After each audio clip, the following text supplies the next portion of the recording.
ठीक है बेटा, आज हम डिस्कस करेंगे turning of A car on A curve road.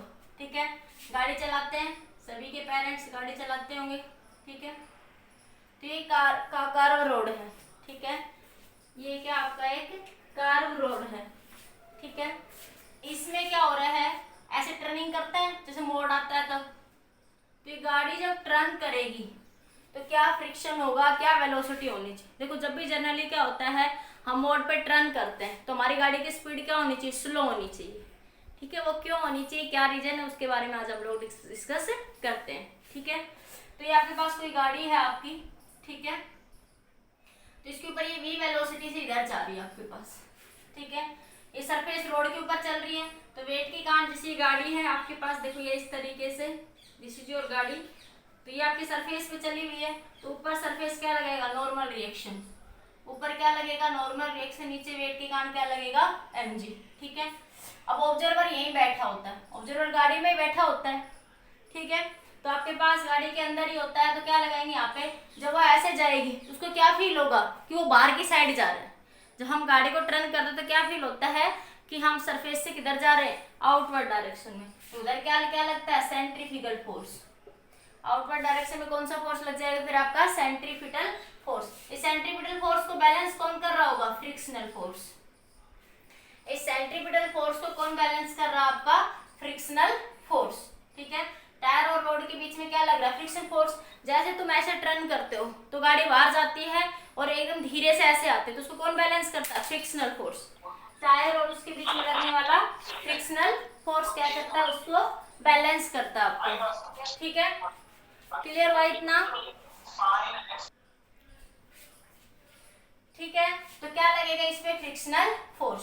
तो आपके पास क्या होगा, तो क्या लग रहा है, देखो ये एक बॉडी है, इसके ऊपर क्या लग रहा है, नॉर्मल वेट के कारण फोर्स क्या लग रहा है आपका, mg। इधर क्या लग रहा, mv²/r, और इधर क्या लग रहा है आपका, फ्रिक्शनल फोर्स। इधर क्या लग रहा है आपका, फ्रिक्शनल फोर्स लग रहा है। ठीक है, तो आपके पास फ्रिक्शनल फोर्स की मैक्सिमम वैल्यू क्या हो सकती है, मैक्सिमम वैल्यू क्या हो सकती है, μn। फ्रिक्शनल फोर्स की मैक्सिमम वैल्यू क्या हो सकती है आपकी, μn हो सकती है। ये बात समझ आ गई सभी को, क्लियर हो गया इतना। अब देखो यहां से, तो देखो गाड़ी जो है वो स्लिप नहीं करेगी। कब नहीं करेगी, अगर ये फ्रिक्शनल फोर्स, गाड़ी स्लिप नहीं करेगी, गाड़ी स्लिप नहीं करेगी। ठीक है, car does not slip, car does not skidding या स्लिप। ठीक है, वो स्लिप नहीं करेगी, स्किड नहीं करेगी। कब नहीं करेगी, अगर आपके पास frictional force greater than equal to है mv²/r से। अगर ये फ्रिक्शनल फोर्स ज्यादा होगा तो सेंट्रीफ्यूगल फोर्स को बचा लेगा ये, तो आपके पास वो गिरने से क्या, स्लिप होने से क्या हो जाएगा, बच जाएगा। फ्रिक्शनल फोर्स की वैल्यू क्या है, μn greater than equal to mv²/r। n की वैल्यू क्या है, mg। n की वैल्यू क्या है, यहाँ से आपकी mg, n बराबर mg, तो μmg greater than equal to mv²/r। m से m कैंसिल, तो आ गया ये आपके पास μg r greater than equal to v²। तो v² less than equal to μg r, ऐसे लिख सकते हो। तो v क्या हो गया, μg r। अगर ये वेलोसिटी, जो ये वेलोसिटी है वो इससे लेस होगी या इसके इक्वल होगी, इस फैक्टर के, जब टर्निंग पॉइंट पे अगर वेलोसिटी इस फैक्टर से लेस होगी या इससे बराबर होगी, तभी गाड़ी सेफली क्या कर पाएगी, टर्न कर पाएगी। अगर ये v ज्यादा हो गया, अगर ये v जो है μg r से ज्यादा हो गया, तो गाड़ी क्या कर जाएगी, स्किड हो जाएगी, स्किड आउटवर्ड। क्या होगा, जैसे ही बढ़ेगा तो आउटवर्ड डायरेक्शन में ऐसे जाएगी, बाहर की डायरेक्शन में, तो क्या हो जाएगी, उस सिचुएशन में स्किड हो जाएगी, किसमें, इन द आउटवर्ड डायरेक्शन। फिर से देखिए, देखो जनरली कुछ बच्चे तो गाड़ी चलाते भी होंगे, पता भी होगा, स्कूटी तो लगभग चलाते ही हैं, रोड पे जो टर्न करते हैं। ठीक है, तो आपके पास क्या होता है कि आप बाहर की, ऐसे जैसे मोड़ वाले टर्न ऐसे, तो हम बाहर की साइड में जाते हैं, तो उसके ऊपर क्या, ऑब्जर्वर अंदर ही बैठा होता है गाड़ी के, जो ऑब्जर्व करेगा इस चीज को। तो क्या लगेगा, सेंट्रीफ्यूगल स्यूडो फोर्स लगेगा, जो ऑब्जर्वर बॉडी पे बैठ जाए तो। ठीक है, इसको कौन बचा रहा है, टायर लगे हुए हैं, टायर के कारण क्या लग रहा है, फ्रिक्शनल फोर्स। इन टायर्स के बीच में क्या लग रहा है आपका, इधर फ्रिक्शनल फोर्स लग रहा है। तो सेंट्रीफ्यूगल फोर्स को कौन बचा रहा है, फ्रिक्शनल फोर्स। तो गाड़ी जो ऊपर जा रही है तो वेट के कारण फोर्स क्या लग रहा है, mg, और ऊपर क्या लगेगा, सरफेस के साथ नॉर्मल रिएक्शन लगेगा। तो यहाँ से अगर गाड़ी स्लिप ना हो तो सिचुएशन में ये फ्रिक्शनल फोर्स इस फैक्टर से क्या होना चाहिए, ज्यादा होना चाहिए। अगर इस फैक्टर से कम हो जाएगा आपके पास फ्रिक्शन, तो फ्रिक्शन कम है और मोशन ज्यादा, तो देखो वैसे भी जर्नल सोचते हैं कि इसीलिए कि जब टर्निंग मोड पे जाते हैं तो गाड़ी को स्लो करते हैं हमेशा, क्योंकि उसकी एक लिमिट तक ही स्पीड चला सकते हैं कि स्पीड में चलाएंगे तो गाड़ी आराम से टर्न हो जाएगी। अगर वहां पे टर्निंग मोड पे 80 की स्पीड में गाड़ी को रखेंगे तो स्किड अवे हो जाएगी, वो अपने सरफेस से बाहर जाएगी और वो वहां पे स्लिप होने के भी चांस बढ़ जाते हैं। ठीक है, इसीलिए देखो ये फ्रिक्शन की वैल्यू आपको अपनी मैक्सिमम फ्रिक्शन आप कैसे बढ़ा सकते हो। जैसे स्कूटी होती है उसके टायर पतले होते हैं, उसमें फ्रिक्शन कम होता है, ट्रक के टायर मोटे होते हैं उनमें फ्रिक्शन ज्यादा होता है आपके पास। ठीक है, फ्रिक्शन को आप किसी भी तरीके से बढ़ा सकते हो। तो आपके पास ये factor greater than equal to होना चाहिए। ठीक है, तो मतलब v की वैल्यू अगर इस फैक्टर से लेस देन इक्वल टू है तो डज नॉट स्किड, वो जो है स्किड नहीं होगी आपके पास, स्लिप नहीं होगी आपके पास कार। ठीक है, अगर वो इससे ज्यादा हो जाएगा तो कार क्या हो जाएगी, स्किड आउटवर्ड। कार किस डायरेक्शन में स्किड हो जाएगी, इन द आउटवर्ड डायरेक्शन। तो जैसे ही कार ऐसे जाएगी एक स्पीड के ऊपर तो उसको कौन बचा रहा है, फ्रिक्शन। कौन बचा रहा है, फ्रिक्शन। तो फ्रिक्शन भी एक लिमिट तक ही लगता है, लिमिटिंग फ्रिक्शन फोर्स। अगर उससे ज्यादा हो गया तो फ्रिक्शन भी उसको नहीं बचा पाएगा, फिर तो वो मर ही जाएगा। ठीक है, तो देखो जैसे कई बार क्या होता है, आपके पास एक रास्ता ऐसा है, ठीक है, एक रास्ता आपके पास ऐसा है, तो मरने के चांस कहाँ ज्यादा है, यहाँ पे, क्योंकि यहाँ पे रेडियस क्या है, कम।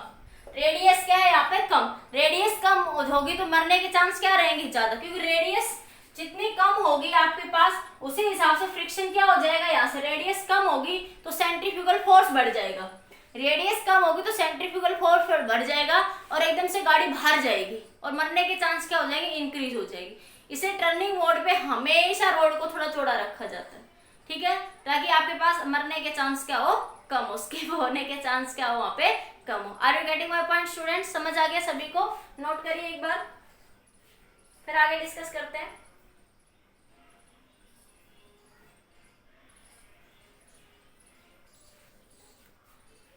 किसी को कोई डाउट है तो पूछ सकते हो। रिपीट कर दो। अरे गाड़ी नहीं चलाते हो तो मोड आता है, सिंपल सा, वही जो तुम देसी डेली लाइफ में देखते हो, वही टॉपिक पढ़ा रही हूँ बस यहाँ पे। जब तुम गाड़ी चलाते हो, जब मोड आया तो स्कूटी को धीरे करते हो, कार को धीरे करते हो या नहीं करते हो, क्यों करते हो, क्योंकि लिमिट है कि फ्रिक्शन के साथ तुम वहां पे ज्यादा स्पीड से चलाओगे तो तुम मर जाओगे वहां पे, क्योंकि स्किड हो जाएगी, स्किड होती है, एक्सीडेंट के चांस बनेंगे। तो क्या वही यही टॉपिक है कि टर्निंग मोड पे तुम ऐसे जा रहे हो किसी भी वेलोसिटी से, तो वेट के कारण फोर्स क्या लगी, कार और सरफेस के बीच में नॉर्मल रिएक्शन लग रहा है, तो नीचे क्या लग रहा है, जी अरे कार चल तो रोड पे ही रही है। ठीक है, बस ये दिखा दिया किसी को, ये तो नहीं लग रहा हवा में चल रही है, रोड पे चल रही है ये। ठीक है, तो जैसे वो बाहर जाएगा तो ऑब्जर्वर गाड़ी के अंदर ड्राइवर इस चीज को ऑब्जर्व कर, ड्राइवर का है गाड़ी के ऊपर अंदर ही बैठा है आपके पास ही, ऑब्जर्वर यहीं पे ऑब्जर्व कर रहा है, तो बाहर की डायरेक्शन में क्या लगेगा, सेंट्रीफ्यूगल फोर्स। ठीक है, इस सेंट्रीफ्यूगल फोर्स टायर के बीच में क्या लग रहा है, फ्रिक्शनल फोर्स इस डायरेक्शन में। ठीक है, तो फ्रिक्शनल फोर्स इस मोशन से बाहर लगेगी, उसको लगेगा कि तू बाहर जा रहा है, तो उसको कौन बचाएगा, फ्रिक्शनल फोर्स। तो आपके पास इस फ्रिक्शनल फोर्स की वैल्यू लिमिटिंग होती है कि एक लिमिट तक ही, एक लिमिटिंग वैल्यू तक ही फ्रिक्शन उस गाड़ी को बचा सकता है। अगर कोई सोचे टर्निंग मोड पे 80 की स्पीड पे गाड़ी रखोगे तो उसको फ्रिक्शन नहीं बचा सकता। ठीक है, तो आपके पास फ्रिक्शन की वैल्यू क्या होगी, mv²/r। ये इससे ज्यादा होगा तो गाड़ी स्किड नहीं होगी, फ्रिक्शन ज्यादा होगा तो अभी स्लिप होने के चांस कम होंगे। ठीक है, तो आपके फ्रिक्शन की वैल्यू क्या होनी चाहिए, इससे ज्यादा होनी चाहिए। ठीक है, फ्रिक्शन एफ क्या होता है, म्यू एन, एन की वैल्यू mg, m से m कैंसिल, तो v क्या आ गया, मतलब कि अगर इस वेलोसिटी से less than equal to mu g r, इस फैक्टर से लेस देन गाड़ी चलेगी तो सेफली टर्न हो जाएगी, वो स्किड नहीं होगी। अगर इससे ज्यादा पे टर्न होगी तो गाड़ी स्किड हो जाएगी आउटवर्ड डायरेक्शन में, गाड़ी क्या हो जाएगी, skid in the outward direction. बताइए समझ आया नहीं आया,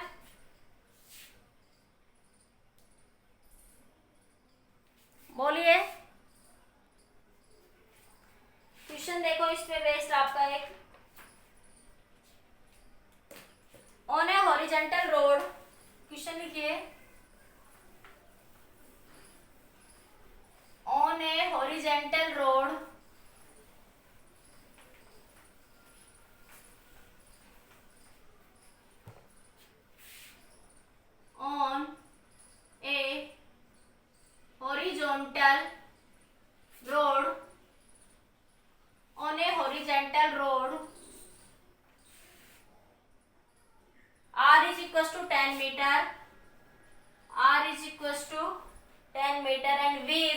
to 5 metre per second, 5 metre per second. Find the minimum coefficient of friction, find the minimum coefficient of friction, find the minimum coefficient of friction which will be prevent skidding, which will be prevent skidding on a horizontal road. R is equals to this and V is equals to this. Find the minimum coefficient of friction which will be prevent the skidding. तो skidding को क्या करता है आपका, prevent करता है, रोकता है। वो मिनिमम फ्रिक्शन की वैल्यू बताइए आपको, किसकी वैल्यू बतानी है, मिनिमम फ्रिक्शन। तो स्किडिंग ना हो उसके लिए कंडीशन क्या थी कि frictional force greater than equal to होना चाहिए mv स्क्वायर बाई आर के। एफ क्या होता है, mu n greater than equal to होना चाहिए mv स्क्वायर बाई आर के। ठीक है, तो म्यू की वैल्यू पूछ रहा है, तो क्या हो जाएगा mv square by r is equal to n r. ठीक है, तो म्यू मास एम दे रखा है, मास एम नहीं दे रखा है इसने, एन की वैल्यू एम जी हो जाएगी। हाँ, नॉर्मल रिएक्शन क्या हो जाएगा आपका एम जी, तो एन से एन क्या हो जाएगा cancel, m g into r, m से एम क्या होगा कैंसिल, तो v square by r g. V velocity कितनी दे रखी है 5, आर कितना दे रखा है 10, जी भी कितना हो गया आपका 10, तो ये कितना आ गया आपके पास 1/4। तो म्यू की वैल्यू कितनी आ गई आपकी 1/4, मतलब 0.25, 0.25। तो कोएफिशिएंट ऑफ फ्रिक्शन की वैल्यू कितनी होनी चाहिए, 0.25 होनी चाहिए, अगर वो सेफली क्या करता है, मूव करता है, टर्न करता है। क्वेश्चन देखिए, वो कह रहा है कि मिनिमम फ्रिक्शन बताइए which will not skidding, prevent मतलब फिसलने से जो रोक सके इस कंडीशन के अंदर कि गाड़ी इतनी स्पीड से चल रही है, रेडियस इतनी है टर्निंग रोड के ऊपर। ठीक है, तो उसके लिए कंडीशन क्या थी कि फ्रिक्शन फोर्स इससे ग्रेटर देन इक्वल टू होना चाहिए, तो वो कंडीशन लगा दी। तो मैंने इक्वल टू वाला सिंबल ले लिया यहाँ से, तो म्यू ये आ गया आपके पास। ठीक है, तो म्यू की वैल्यू आप रखना चाहो तो रख सकते हो, कोई ये सोचो मैंने इक्वल टू लिख दिया, तो वो एक ही बात है। म्यू की वैल्यू मिनिमम कितनी होनी चाहिए, इससे ज्यादा, इसके इक्वल या इससे ज्यादा होनी चाहिए, तभी वो क्या करेगा, स्किड नहीं होगा, अदरवाइज गाड़ी क्या हो जाएगी आपकी, स्किड हो जाएगी। क्लियर हो गया क्वेश्चन, बताइए।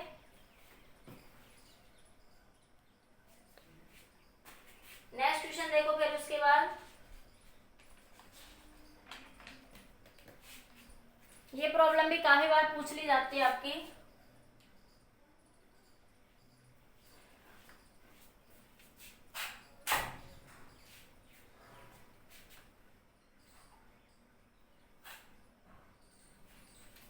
हो गया, नेक्स्ट देखिए आगे।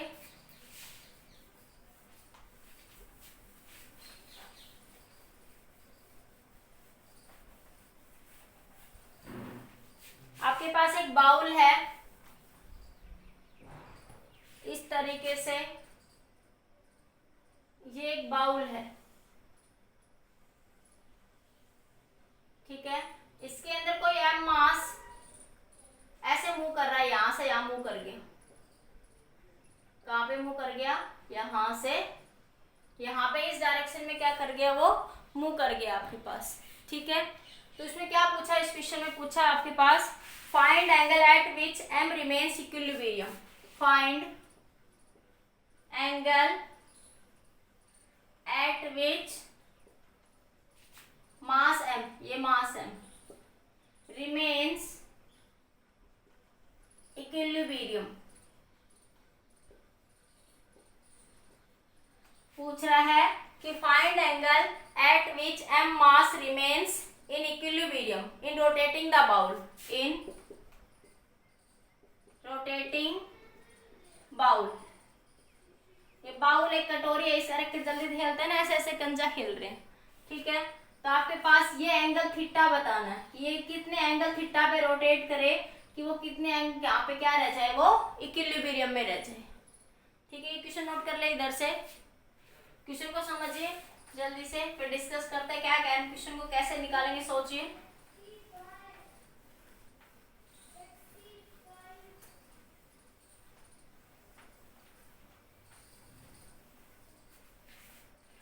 सोचिए क्वेश्चन को कैसे फाइंड आउट करेंगे आप लोग। देखिए यहाँ से आपके पास ये एंगल क्या बन रहा है, थीटा। तो देखिए ऑब्जर्वर यहीं बैठा हुआ है, ऑब्जर्वर यहीं बैठा हुआ मान लिया। मैंने बता चुकी है पीछे आपको प्रॉब्लम्स कि आप चाहे न्यूटन्स लॉ से करें या स्यूडो फोर्स से करें, आंसर सेम आएगा आपके पास। ठीक है, तो आपके पास वेट के कारण फोर्स क्या लगेगा, mg लगेगा। ठीक है, ये इसकी रेडियस r है। ठीक है, और ये देखो बाउल ऐसे मूव कर रहा है ना इसके अंदर, तो एक सर्कल ये यहाँ से ऐसे बनाएगा। ये आपके पास एक सर्कल यहां से ऐसे ये बना रहा है, इसकी ये रेडियस मान ली मैंने स्मॉल r, ये रेडियस क्या मान ली मैंने, स्मॉल r। ठीक है, नॉर्मल रिएक्शन सर्कल में हमेशा किधर से पास होगा, सेंटर से। तो ये इसका क्या होगा, नॉर्मल रिएक्शन। ठीक है, तो ये एंगल थीटा है, तो यहां से आपके पास ये एंगल भी क्या बन जाएगा, थीटा। ये नॉर्मल, तो नॉर्मल के दो कंपोनेंट बन गए, एक क्या बन गया n cos थीटा, और एक इस डायरेक्शन में ये इधर बन गया नॉर्मल का n sin थीटा। फिर से देखिए कि ये नॉर्मल है, देखो ये नॉर्मल, नॉर्मल इधर से पास होगा सेंटर में से। ये मास m रखा हुआ है तो सरफेस के साथ तो नॉर्मल बनाएगा आपके पास। ठीक है, तो मास m के वेट के कारण फोर्स क्या लगा, mg। तो नॉर्मल रिएक्शन के दो कंपोनेंट हो गए यहाँ से, एक कंपोनेंट ये हो गया n cos थीटा, और एक कंपोनेंट इधर हो गया ये n sin थीटा। ठीक है, तो आपके पास क्या लग रहा है, देखो इधर बताते, ये मास m है। ठीक है, इसके वेट के कारण फोर्स क्या लगा, mg। ऊपर क्या लग रहा है, n cos थीटा। ठीक है, ये n था, n के दो कंपोनेंट बने, ये बना n sin थीटा। ठीक है, ऑब्जर्वर यही से मूव कर रहा है, तो जब वो मूव करेगा तो बाहर की डायरेक्शन में क्या लगेगा, सेंट्रीफ्यूगल फोर्स। बाहर की डायरेक्शन में क्या लगेगा, उस पे सेंट्रीफ्यूगल फोर्स। तो ये इस डायरेक्शन में क्या लगेगा, mv²/r। कंपोनेंट रिजोल्व करने के बाद इसको हटा सकते हैं आप लोग, कंपोनेंट रिजोल्यूशन के बाद इसको हटा सकते हैं, क्योंकि n का कोई काम नहीं, n के दो कंपोनेंट काम करने हैं अब आपके। ठीक है, तो यहाँ से क्या बना, n sin theta is equals to mv²/r, n cos theta is equals to mg। दोनों को डिवाइड करिए तो sine theta upon cos theta, ये 1 मान लो, इसको 2 मान लो, 1 डिवाइडेड बाई 2, तो n से n कैंसिल हो गया, यहाँ से क्या बचा, m से m कैंसिल, v²/rg। तो देखो क्वेश्चन में सिर्फ हमें क्या दे रखा है कि ये रेडियस r है और थीटा है और मास m है, लेकिन ये जो रेडियस बना रहा है, बाउल जो घूम रहा है, तो ये रेडियस एक वेरिएबल है। देखो बाउल जब घूमेगा आपके पास, बाउल के अंदर देखो ये यहाँ जाएगा तो यहाँ से ये सर्कल बनाएगा, ये रेडियस बनी। अगर वो थोड़ा और ऊपर जाएगा तो ये सर्कल बनाएगा, फिर रेडियस ये बनी, और ऊपर जाएगा तो ये बनाएगा, फिर रेडियस ये बनी। तो हर केस में रेडियस क्या बनेगी आपके पास, अलग। तो रेडियस यहाँ पे क्या, वेरिएबल। क्वेश्चन में सिर्फ हमें कैपिटल R पूरी बाउल की रेडियस दी है, सर्कल में जिस सर्कल में वो अलग अलग बाउल में रोटेट कर रहा है, इसमें इसमें इसमें, वो हमें गिवन नहीं है। ठीक है, तो हमें इस रेडियस r को चेंज करना पड़ेगा, क्योंकि ये स्मॉल r रेडियस वेरिएबल हो गया हमारे पास। सिर्फ हमें बाउल का रेडियस पता है, मास जिस एंगल पे मूव कर रहा है वो हमें नहीं पता कितनी रेडियस पे मूव कर रहा है। तो आपके पास हमें इस रेडियस को क्या करना पड़ेगा, फाइंड आउट करना पड़ेगा। तो इस रेडियस को कैसे फाइंड आउट करोगे बताओ, ये हमारे पास क्या बनेगी, बाउल की रेडियस r बन जाएगी। बताओ ये यहाँ से, तो ये वैल्यू कितनी बन जाएगी आपके पास, साइन थीटा। यहाँ से कुछ क्या बन जाएगा कि साइन थीटा किसके बराबर होगा, r/r के। अरे ये रेडियस r ही तो होगी पूरे सरफेस के लिए। ठीक है, तो आपके पास ये r अपॉन में r अपॉन r क्या बना, साइन थीटा। तो r की वैल्यू क्या होगी, r साइन थीटा। तो पुट करिए, sine theta is equal to divide by cos theta.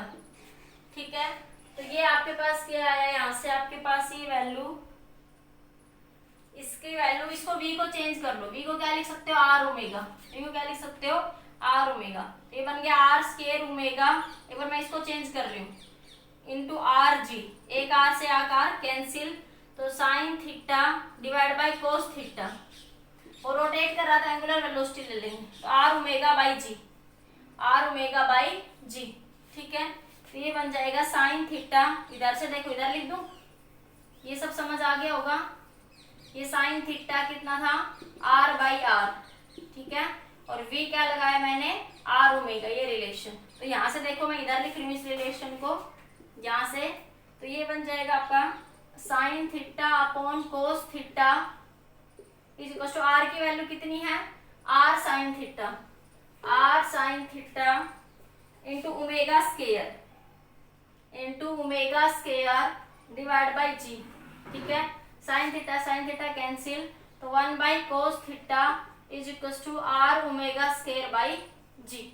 इतना नोट करिए। एक बार फिर से देख लो, ये बाउल है, बाउल में जैसे कोई गोली नहीं घुमाते हैं, तो ऐसे कोई गोली घूम रही है। ठीक है, तो उसमें सिंपल है बीडी, ऑब्जर्वर यहीं पे मान लिया आपने, वो भी मानोगे तभी इक्वेशन सेम बनेगी आपके पास। ऑब्जर्वर को बाहर मानोगे तब एफ नेट बराबर एम ए वाला कंसेप्ट लग जाता है, इक्वेशन क्या आएगी सेम। पीछे काफी क्वेश्चन में बताई ये बातें आपको। तो एन ऊपर क्या लगा एन कोस थीटा, नीचे क्या लगा आपका एम जी। ये इधर क्या लगेगा सेंट्रीफ्यूगल फोर्स, ये वाला कंपोनेंट। सेंट्रीफ्यूगल फोर्स को कौन बैलेंस कर रहा है, एन साइन थीटा। यहाँ से इन दोनों को क्या कर दिया, डिवाइड कर दिया। तो मेरे v is equal to are omega का रिलेशन पता है सर्कुलर मोशन के अंदर। ठीक है, तो मेरे पास यहाँ पे ये स्मॉल आर की रेडियस नहीं पता, ये वेरिएबल है, इसको क्या करना पड़ेगा, फाइंड आउट करना पड़ेगा, क्योंकि मुझे सिर्फ रेडियस कैपिटल आर थीटा और एम दे रखी है, तो मुझे स्मॉल आर को कैपिटल आर रेडियस की फॉर्म में निकालना पड़ेगा। वो निकाल के यहाँ पे क्या कर दिया मैंने, पुट कर दिया, इसको सोल्व कर लिया, तो ये आंसर आ गया। ठीक है, एक बार नोट करिए, आगे और सोल्व कर देंगे थोड़ा सा। बताइए कोई डाउट है तो बता दीजिए एक बार। बस उसने क्या पूछा था, वैसे थीटा एंगल ही तो पूछा था उसने, क्या पूछा था, थीटा एंगल, तो वो तो निकल ही गया। लिख दो, यहाँ दिख रहा है आपको सबको, तो ये बन जाएगा 1 बाई कोस थीटा, उल्टा ले लो, उल्टा कर दो, तो जी अपॉन आर ओमेगा स्क्वायर। दिख रहा है ना सभी को। पूछा तो उसने कोस थीटा था, मुझे लगा रेडियस पूछ रहे वो, क्या पूछा था, कोस थीटा ही पूछा है उसने। तो कोस थीटा क्या हो जाएगा, जी अपॉन आर ओमेगा का स्क्वायर। तो थीटा क्या हो जाएगा, कोस इनवर्स थीटा क्या हो जाएगा, यहाँ से दिख रहा है, theta is equal to cos inverse g by r omega square, r omega का स्क्वायर। बताइए are you getting my point, समझ आ गया सभी को। नेक्स्ट कंसेप्ट है क्या, banking of road. Banking of road, banking of road का मतलब क्या होता है कि रोड को एक साइड से थोड़ा नीचे रख देना, एक साइड से थोड़ा ऊपर उठा देना। जैसे ब्रिज वगैरह के आसपास देखा हो कि एक साइड से रोड थोड़ा नीचे होता है, एक साइड से थोड़ा रोड ऊपर होता है। ठीक है, क्यों होता है ऐसा, इस बारे में डिस्कस करें। जैसे रेलवे फाटक के आसपास भी देखना कभी ध्यान से, थोड़ा सा टिल्ट कराओ, एक साइड से थोड़ा नीचे होता है, एक साइड से थोड़ा सा ऊपर होता है। जैसे सिंपल मोड जो होते हैं रोड पे जब चलते हैं तो वो दोनों साइड से बराबर होता है लेवलिंग। ठीक है, लेकिन अगर जब बैंकिंग कर दी होती है रोड की, जब रोड की क्या हो जाती है, बैंकिंग हो जाती है, तब क्या होता है, उस सिचुएशन में क्या करा जाता है कि रोड को एक साइड से रोड थोड़ा ऊपर होता है, टिल्ट कर देते हैं, और एक साइड से रोड थोड़ा क्या होता है, नीचे। ठीक हो, इसके दो केस डिस्कस करती हूँ मैं, विद फ्रिक्शन और विदाउट फ्रिक्शन। तो पहले बात करती हूँ मैं विदाउट फ्रिक्शन कि मान लो कोई फ्रिक्शन नहीं है, विदाउट फ्रिक्शन, विदाउट फ्रिक्शन मतलब स्मूथ सरफेस है। सरफेस कैसा आपका, स्मूथ। देखो जब कार टर्निंग होती है, जब कार आपकी टर्न होगी, ठीक है, जब कार क्या हो रही है आपकी, टर्न हो रही है, नीचे क्या लग रहा है, ऊपर क्या लग रहा है, नॉर्मल रिएक्शन, वेट के कारण फोर्स mg, इधर क्या लगेगा mv square by r. Friction कुछ है ही नहीं, फ्रिक्शन कुछ भी नहीं है यहाँ पे। अब फ्रिक्शन नहीं है यहाँ पे तो कार तो सेफली बच ही नहीं सकती, वो थोड़ी स्पीड से मूव करेगी और उसको बाहर जाएगी, वो स्किड हो जाएगी। तो उसको बचाने के लिए हमने एक आइडिया सोचा कि रोड को थोड़ा टिल्ट कर दो, रोड को क्या कर दो, थोड़ा सा टिल्ट कर दो। देखो कैसे, इस यहाँ पे फ्रिक्शन नहीं लग रहा तो mv स्क्वायर बाई आर को कोई नहीं बचा रहा कि वो एकदम से बाहर चला जाएगा, कार क्या हो जाएगी, स्किड हो जाएगी आपके पास। ठीक है, तो उसके लिए क्या एक आइडिया आया कि रोड को थोड़ा सा टिल्ट कर दो, इंक्लाइंड कर दो। ठीक है, जैसे यहाँ पे देखो, ये आपके पास इस तरीके से रोड को थोड़ा सा टिल्ट कर दिया आपके पास। ये देखो हॉरिजॉन्टल रोड है, this is your horizontal road, उसको सरफेस से एक साइड से थोड़ा ऊपर उठा दिया, एक साइड से थोड़ा सा नीचे उठा दिया। ठीक है, ये सरफेस से, ये रोड था आपके पास। ठीक है, इसको सरफेस, ये हॉरिजॉन्टल रोड है, ये रोड है हॉरिजॉन्टल, उसको सरफेस से एक साइड से थोड़ा ऊपर उठा दे, एक साइड से नीचे।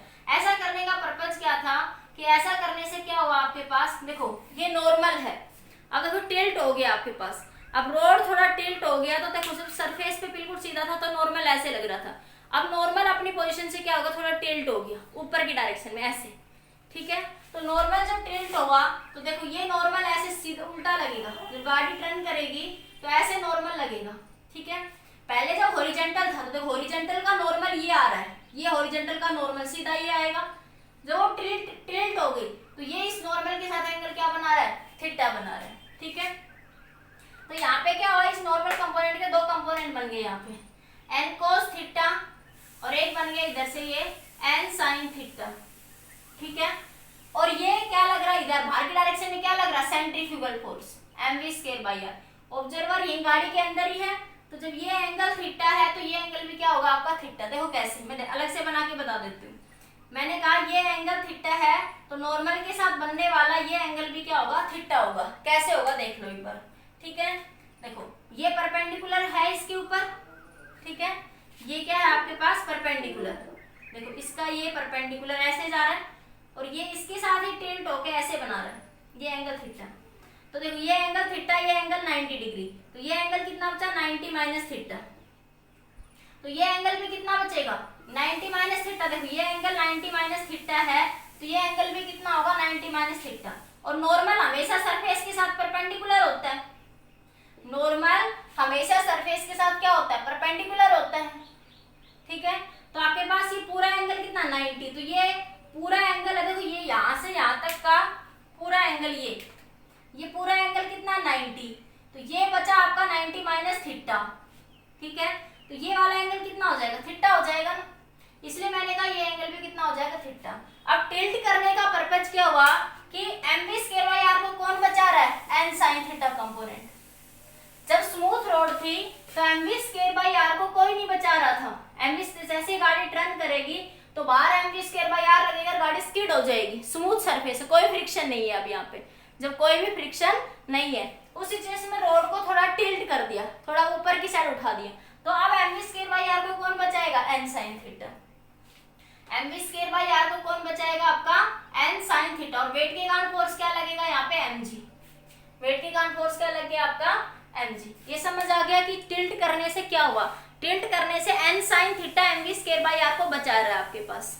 टिल्ट का मतलब हॉरिजॉन्टल रोड से क्या हुआ, एक साइड से थोड़ा ऊपर उठा दिया, एक साइड से थोड़ा नीचे रख दिया, लेवलिंग थोड़ी सी ऊपर नीचे कर दी, उसे बोलते हैं बैंकिंग करना, उसे क्या बोलते हैं, बैंकिंग। बाकी रियल लाइफ में रोड में हमेशा फ्रिक्शन होता है। मैं ये आइडियल केस डिस्कस कर रही हूँ, मैंने सिर्फ ये आइडियल केस उठा ले, कई बार न्यूमेरिकल्स में दे देता है वो कि आइडियल सिचुएशन, कोई भी फ्रिक्शन ना हो तो फिर क्या करें। तो अब मैंने माना कि यहाँ पे कोई भी फ्रिक्शन नहीं है यहाँ पे आपका, ठीक है। तो यहाँ से कैसे सॉल्व करेंगे, सब समझ आ गया। हटा दो, मैं एक बार नोट करना है तो कर लो एक बार जल्दी से, यही कर हटा रही हूँ, जल्दी नोट कर लो एक बार, करना चाहते हो तो।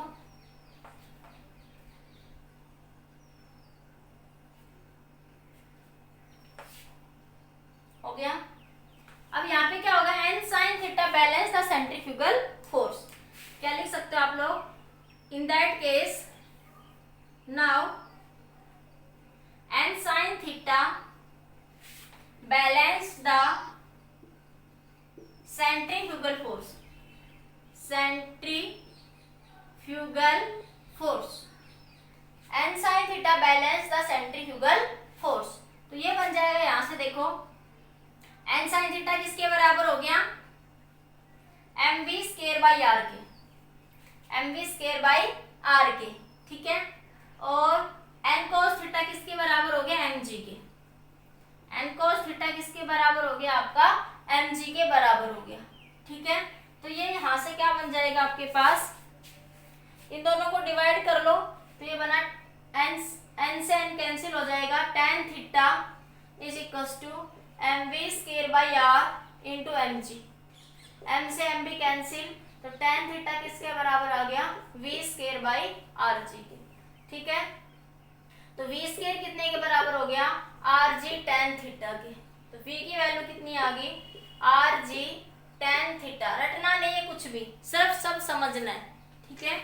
अगर यहाँ पे केस देखो, केस फर्स्ट, तो आपके पास v की वैल्यू अगर v greater than equal to, इससे ग्रेटर है rg tan थीटा से, अगर v ज्यादा है, अगर v ज्यादा होगा तो गाड़ी ऊपर की डायरेक्शन में मूव करेगी, क्योंकि देखो अगर आप ये वाला देखो सर्कल बड़ा बनाएगी, v ज्यादा, यहाँ पे सर्कल छोटा बनेगा, ऊपर बढ़ते जाओगे सर्कल बढ़ता जा रहा है, तो क्या होगा, r बढ़ जाएगा। जब स्पीड बढ़ेगी तो रेडियस r बढ़ जाएगी, क्योंकि क्या होगा इस सिचुएशन में r क्या हो जाएगी, इंक्रीज। तो v इंक्रीज करोगे तो r क्या हो जाएगी, इंक्रीज। गाड़ी अपवर्ड डायरेक्शन में मूव करेगी, car move in upward direction, in upward direction. किधर मूव करेगी वो, अपवर्ड डायरेक्शन में मूव कर जाएगी यहाँ पे। और उसको कौन बैलेंस कर रहा होगा वहां पे, n sin थीटा। कौन बैलेंस कर रहा होगा वहां पे उसको, n sin थीटा। अगर दूसरा केस ले ले यहाँ पे, अगर v less than equal to r g tan theta हो गया, तो गाड़ी r क्या होगा, डिक्रीज, रेडियस कम होगी। रेडियस कम हो रही है, इसका मतलब गाड़ी किधर आ रही है, नीचे की डायरेक्शन में। इस सिचुएशन में क्या, कार किधर मूव करेगी, in downward direction, downward direction. गाड़ी को जब पार्क करते हो तो ऐसा होता है ना, या टर्निंग मोड पे जब आप लेते हो स्पीड कम होती है तो वो ऐसे साइड में पीछे नीचे की डायरेक्शन में ढलान से थोड़ी नीचे मूव करती है, ठीक है। जैसे स्पीड बढ़ा तो ढलान से एकदम आगे निकल जाती है। वो बड़ा सा सर्कल लेगी और वो मूव, जितनी स्पीड ज्यादा होगी उतना बड़ा सा सर्कल लेके ऊपर चढ़ के सीधा कवर कर जाते हैं टर्निंग मोड को। जितनी स्पीड कम होगी उतना सर्कल क्या हो जाएगा, कम, रेडियस क्या हो जाएगी वहां पे आपकी, कम हो जाएगी। एक बार नोट करिए, फिर से बता देती हूँ कि आपके पास ये बैंकिंग का मतलब मैंने समझाया, अगर आपके पास रोड ये स्मूथ है आपके पास, तो फ्रिक्शन बचाने वाला कोई नहीं है। तो इसलिए क्या करा, एक ट्रिक आई कि और भी थोड़ा एक तरीका है कि कोई नहीं बचा रहा सेंट्रीफ्यूगल फोर्स को, अगर गाड़ी स्पीड में है तो वहां पे रोड को थोड़ा टिल्ट कर दो। जैसे रेलवे स्टेशन, रेलवे फाटक पे भी ऐसा करा होता है, या ब्रिज के आसपास वाले रोड पे देखा होगा, एक साइड से रोड थोड़ा नीचे होता है, एक साइड से रोड थोड़ा ऊपर होता है, ठीक है। ऐसा करने से क्या हुआ कि ये n sin थीटा किसको बचा लेगा, सेंट्रीफ्यूगल को। अगर गाड़ी स्पीड से मूव करेगी तो ये इसको क्या कर लेगा, बैलेंस कर लेगा। तो यहाँ से बना n sin theta mv square by r n cos theta बराबर mg। इन दोनों को डिवाइड करा तो ये आया। तो वेलोसिटी क्या होनी चाहिए, इस फैक्टर के बराबर होनी चाहिए। अगर वो इससे ज्यादा मूव करेगा, अगर इस इतने में मूव करेगा तो स्मूथली टर्न कर जाएगा आपके पास। अगर वो इससे ज्यादा मूव करेगा तो वो रोड के अपवर्ड ऊपर की डायरेक्शन में मूव कर जाएगा, बड़ा सा सर्कल लेगा और आगे टर्न कर जाएगा आपके पास। अगर वो कम वेलोसिटी से मूव कर रहा है इससे, तो क्या होगा, छोटा सर्कल लेकर वो किधर जाएगा, टर्निंग मोड से नीचे की डायरेक्शन में आ जाएगा। और किधर मूव करेगा वो, in the downward direction. Note करिए इतना एक बार।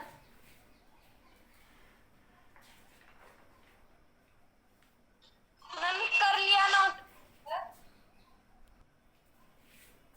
Radius r is equal to 10, smooth surface, smooth surface, surface कैसा है आपका, स्मूथ है। Angle of banking, angle of banking 30 degree. Angle of banking कितना है, 30 degree. Find the speed at which, find the speed at which car move safely, या vehicle move safely. कोई भी vehicle है वो कैसे मूव करे, सेफली मूव करे, ठीक है। एंगल ऑफ बैंकिंग आपको गिवन है, एंगल ऑफ बैंकिंग आपको गिवन। तो आपने पढ़ा अभी कि tan थीटा, एक बार बना के दिखा दूं फिर से। जो बैंकिंग ऑफ रोड पे होगा तो आपके पास इस डायरेक्शन में क्या लगेगा, mv स्क्वायर बाई r। ऊपर क्या लगेगा, ये नॉर्मल, ये n cos थीटा, ये आवाज नहीं, ये आपका mg, ये क्या लगेगा, n sin थीटा, ठीक है। तो यहां से बन जाएगा n sin theta mv square by r n cos theta is equal to mg।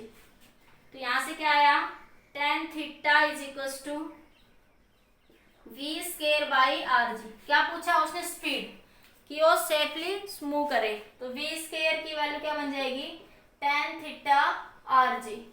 तो v square tan theta, tan 30 degree, theta कितना दे रखा है, angle of banking, angle of banking कितना दे रखा है आपको, 30 डिग्री, ठीक है, इंटू रेडियस r, r कितनी है 10, रेडियस कितनी दे रखा है वो उसने 10, इंटू g